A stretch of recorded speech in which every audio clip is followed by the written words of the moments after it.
नमस्कार। मैं राजनीतिक परिवार में पैदा हुआ।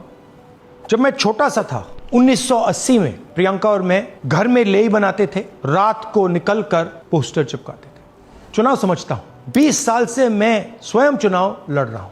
पोलिंग कैसे होती है, पोलिंग बूथ कैसे मैनेज किया जाता है, वोटर लिस्ट, फॉर्म 17, ये सब मैं गहराई से समझता हूं। कुछ समय पहले हमें दाल में काला लगा। चुनाव के नतीजे आते थे, मूड एक तरीके का होता था, रिजल्ट दूसरे तरीके का। मुझे याद है उत्तराखंड में हम चुनाव हारे। बाद में मैंने कैंडिडेट से पूछा कि जहां रोड शो हुआ था वहां जाके देखिए हमें कितने वोट मिले। हजारों लोग आए थे, पोलिंग बूथ में किसी ने वोट नहीं किया। यह असंभव था, यह हो ही नहीं सकता। उसके बाद छत्तीसगढ़ और मध्य प्रदेश के रिजल्ट, हमें लगा कुछ ना कुछ गलत हो रहा है। 2018 में मध्य प्रदेश में चुनाव होता है, हम जीतते हैं। हमारी सरकार चोरी हुई थी। 2023 में चुनाव होता है, मैंने अपने आंखों से भारत जोड़ो यात्रा में देखा भयंकर एंटी इनकम्बेंसी, और हमें 65 सीट मिलते हैं। इम्पॉसिबल, हो ही नहीं सकता। और फिर महाराष्ट्र में पहली बार हमें सबूत मिला। विधानसभा और लोकसभा के बीच में जादू से नए वोटर आते हैं, और जहां भी इन नए वोटर्स ने वोट किया वहां वोट बीजेपी को गया। महाराष्ट्र चुनाव के बाद जब हमें डाउट हुआ, हमारे गठबंधन के सारे नेताओं ने प्रेस कॉन्फ्रेंस किए और हमने इलेक्शन कमीशन से कहा कि आप हमें वोटर लिस्ट दीजिए, वीडियो रिकॉर्डिंग दीजिए। इलेक्शन कमीशन ने मना किया। ना उन्होंने हमें वोटर लिस्ट दी और ना उन्होंने वीडियो रिकॉर्डिंग दी। डाउट हुआ, क्यों नहीं दे रहे, क्या कारण है? तो हमारे दिमाग में सवाल उठा, क्या इलेक्शन कमीशन बीजेपी की मदद कर रहा है? क्या इलेक्शन कमीशन ही इलेक्शन को चोरी करवा रहा है? इसके बाद हमने एक टीम सेटअप की और हमने उन्हें कहा कि आप जाइए, एक कंस्टिट्यूएंसी में जाके ढूंढिए, सच्चाई ढूंढिए, किस प्रकार से चीटिंग की जा रही है, किस प्रकार से यह काम किया जा रहा है और कौन कौन इस काम को कर रहे हैं। सबसे महत्वपूर्ण बात यह है कि इलेक्शन कमीशन डिजिटल डेटा नहीं देता है, फिजिकल डेटा देता है। मतलब लाखों कागज में वोटर लिस्ट दे देगा, मगर डिजिटल वोटर लिस्ट किसी को कभी नहीं देता है। क्यों नहीं देता? कारण क्या है?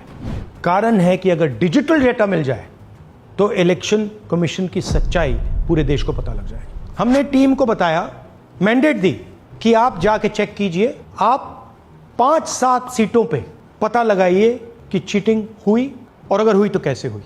टीम ने हमें एक दिन बताया कि 5-7 सीटों पे काम किया ही नहीं जा सकता। क्यों? मैंने उनसे पूछा क्यों नहीं किया जा सकता।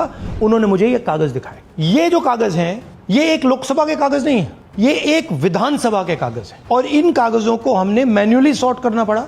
और पूरा का पूरा काम जो हुआ है, इसमें 6 महीने लगे हैं, और एक असेंबली सीट में हम ये काम कर पाए हैं। क्यों? क्योंकि डिजिटल डेटा नहीं दिया जाता। अगर इलेक्शन कमीशन ने हमें डिजिटल डेटा दिया होता तो हम ये कार्रवाई पूरे देश में, हर लोकसभा में, हर विधानसभा में 15 मिनट में करके दिखा देते। हमारे पास अनलिमिटेड रिसोर्सेज नहीं है, इसलिए हमने ये रिसर्च सिर्फ एक लोकसभा में, एक विधानसभा सीट में की।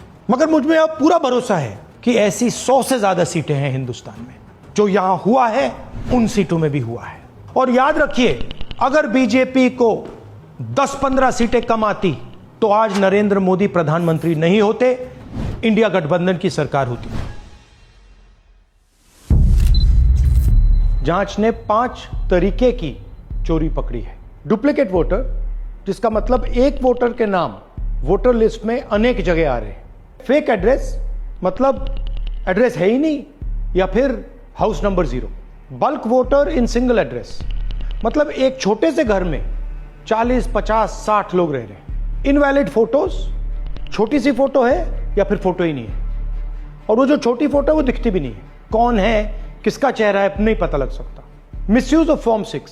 फॉर्म 6 फर्स्ट टाइम वोटर्स के लिए होती है, मतलब जिनकी एज 18-20 साल की हो, मगर वोटर लिस्ट में 90 साल के लोग फॉर्म 6 का प्रयोग कर रहे हैं। चुनाव में 6,50,000 वोटर थे, उसमें से 1 लाख चोरी के थे। अब मैं आपको 5 उदाहरण देता हूं। यह देखिए, गुरकीरत सिंह डांग, इसका नाम 4 अलग अलग बूथों पे आता है। ये कैसे हुआ और क्यों हुआ? एक और उदाहरण, विशाल सिंह, वाराणसी में वोटर लिस्ट में नाम है और बेंगलोर में 2 बार वोटर लिस्ट में नाम आता है। क्या ये वाराणसी में वोट कर रहे हैं या बेंगलोर में वोट कर रहे हैं या दोनों जगह वोट कर रहे हैं? एक और उदाहरण देखिए, हाउस नंबर 0। तो आपने कभी सुना है हाउस नंबर 0? हमने तो नहीं सुना था, मगर बेंगलोर में हजारों हाउस नंबर 0 हैं वोटर लिस्ट पे। हाउस नंबर 35 की कहानी सुनिए। छोटा सा घर है, ज्यादा से ज्यादा 4 लोग रह सकते हैं, मगर इस 35 में 80 लोग वोटर लिस्ट में रजिस्टर्ड है। ये ERO ने कैसे अप्रूव किया, क्यों अप्रूव किया, पता लगाना है। अच्छा, अब ये देखिए वोटर लिस्ट, इनकी फोटो देखिए, या फोटो है ही नहीं या फिर छोटी छोटी फोटो है जो दिख नहीं सकती। इन वोटर आईडीज पे वोट दिया गया है। अब मैं आपको बताता हूं शकुन रानी की कहानी। फर्स्ट टाइम वोटर बनी है, 70 साल की आयु है। एक बार फॉर्म 6 का प्रयोग किया और उसके कुछ ही महीने बाद दूसरी बार फॉर्म 6 का प्रयोग होता है। 2 बार इनका नाम वोटर लिस्ट में आता है और फर्स्ट टाइम वोटर की लिस्ट में आता है। ये फर्स्ट टाइम वोटर हो ही नहीं सकती। तो क्या शकुन रानी जी ने वोट किया या किसी और ने शकुन रानी जी के लिए वोट किया? ये ही छुपाने के लिए CCTV का डेटा हमें नहीं दिया जा रहा है। और ये शकुन रानी जी अकेली नहीं है, ऐसे हजारों लोग हैं जिन्होंने फॉर्म 6 का प्रयोग करके 2-3 बार वोटर लिस्ट में नाम डाला है। हमने पहले इलेक्शन कमीशन से इलेक्ट्रॉनिक वोटर लिस्ट मांगी थी, CCTV फुटेज मांगी थी। उन्होंने अपना काम नहीं किया, हमें नहीं दिया। फिर हमने अपना इन्वेस्टिगेशन कराया, RTI भरे और हमारे पास डेटा आया। भाई और बहनों, सच्चाई यह है कि हिंदुस्तान में इलेक्शन कमीशन और बीजेपी मिलकर इलेक्शन चोरी कर रहे हैं। यह पूरा का पूरा सबूत ब्लैक एंड व्हाइट में आज हमने आपको दिया है। इलेक्शन कमीशन जानता है कि हमने उनकी चोरी पकड़ ली है, इसीलिए SIR आया है। यह SIR जो है इंस्टीट्यूशनलाइज चोरी है। इलेक्शन कमीशन खुलकर बिना डरे बीजेपी के साथ मिलकर चोरी कर रहा है। और ये जो SIR है, इसका लक्ष्य गरीबों का जो हक है, उनका वोट जो है, उनसे चोरी करने का है। मैं आपको एक और बात बताना चाहता हूं। इस पूरी इन्वेस्टिगेशन में हमने वोटर एडिशन को देखा है, मगर जितना एडिशन होता है शायद उससे ज्यादा डिलीशन होता है, सबट्रैक्शन होता है। तो ये सिर्फ एक मेन तरीका हमने पकड़ा है, दूसरे तरीके पे हमने इन्वेस्टिगेशन की ही नहीं अभी। मैं इलेक्शन कमीशन और इलेक्शन के ऑफिसर्स को साफ कह रहा हूं, आप जो कर रहे हो गलत कर रहे हो, ये ट्रीजन है, देश के खिलाफ है। ये मत भूलिए, टाइम आएगा हम आपको पकड़ेंगे, बचने वाले नहीं हो। It is critical that we expose voter चोरी।